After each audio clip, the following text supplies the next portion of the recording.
सबको जय मसीह की। आइए मेरे भाई बहनों, आज हम इफिसियों पुस्तक अध्याय 1 पढ़ते हैं। मसीह में आत्मिक आशीषें। पौलुस की ओर से, जो परमेश्वर की इच्छा से यीशु मसीह का प्रेरित है, उन पवित्र और मसीह यीशु में विश्वासी लोगों के नाम जो इफिसुस में हैं, हमारे पिता परमेश्वर और प्रभु यीशु मसीह की ओर से तुम्हें अनुग्रह और शांति मिलती रहे। हमारे प्रभु यीशु मसीह के परमेश्वर और पिता का धन्यवाद हो कि उसने हमें स्वर्गीय स्थानों में सब प्रकार की आत्मिक आशीष दी है, जैसा उसने हमें जगत की उत्पत्ति से पहले उसमें चुन लिया कि हम उसके निकट प्रेम में पवित्र और निर्दोष हों। अपनी इच्छा के भले अभिप्राय के अनुसार हमें अपने लिए पहले से ठहराया कि यीशु मसीह के द्वारा हम उसके लेपालक पुत्र हो, कि उसके उस अनुग्रह की महिमा की स्तुति हो जिसे उसने हमें उस प्रिय में सेंतमेंत दिया। हमको उसमें उसके लहू के द्वारा छुटकारा अर्थात अपराधों की क्षमा उसके उस अनुग्रह के धन के अनुसार मिला है, से उसने सारे ज्ञान और समझ सहित हम पर बहुतायत से किया, क्योंकि उसने अपनी इच्छा का भेद उस भले अभिप्राय के अनुसार हमें बताया, जिसे उसने अपने आप में ठान लिया था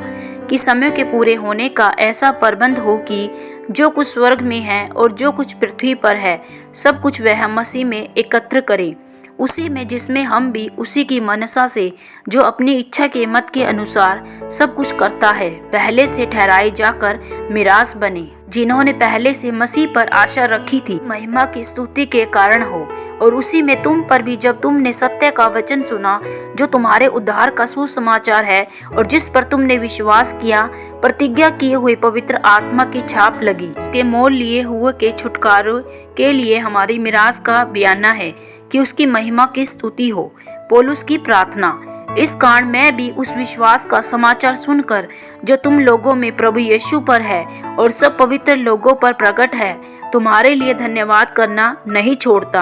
और अपनी प्रार्थनाओं में तुम्हें स्मरण किया करता हूँ। हमारे प्रभु यीशु मसीह का परमेश्वर, जो महिमा का पिता है, वे अपनी पहचान में ज्ञान और प्रकाश की आत्मा दे, और तुम्हारे मन की आंखें ज्योति में हो, कि तुम जान लो कि उसकी बुलाहट की आशा क्या है, और पवित्र लोगों में उसकी मिरास की महिमा का धन कैसा है, और उसकी सामर्थ हम में जो विश्वास करते हैं कितनी महान है, उसकी शक्ति के प्रभाव के उस कार्य के अनुसार जो उसने मसीह में किया, कि उसके मरे हुओं में से जिलाकर स्वर्गीय स्थानों में अपनी दाहिनी ओर सब प्रकार की प्रधानता और अधिकार और सामर्थ्य और प्रभुता के और हर एक नाम के ऊपर, जो न केवल इस लोक में पर आने वाले लोक में भी लिया जाएगा, बैठाया है, और सब कुछ उसके पांव तले कर दिया, और उसे सब वस्तुओं पर शिरोमणि ठहराकर कलीसिया को दे दिया। यह उसकी दया है और उसी की परिपूर्णता है, जो सब में सब कुछ पूर्ण करता है।